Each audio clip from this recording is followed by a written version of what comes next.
গেটের মধ্যে ব্রিটিশ আন্দোলনে যারা শাহাদত বরণ করছে তাদের নাম লেখা আছে। সেখানে সবচেয়ে বেশি অংশগ্রহণ করছে কারা ভাই? মুসলমান। বেশি শহীদ হয়েছে মুসলমান, সূচনা করেছিল মুসলমান।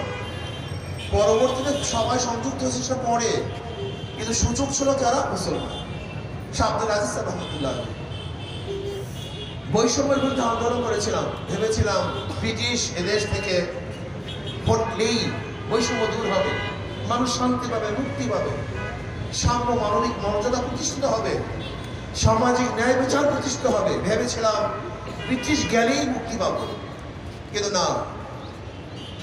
হাজারো রক্ত এবং জীবনের বিনিময় ব্রিটিশকে হটাবার পরেও দেখলাম পাক ভারত মহাদেশের সংখ্যাগরিষ্ঠ মানুষরা মুসলমানদের সাথে বৈষম্য করছে, তাদের অধিকার দিচ্ছে না, মুসলমানদের উপরে নির্যাতন, অবিচার, অত্যাচার, জুলুম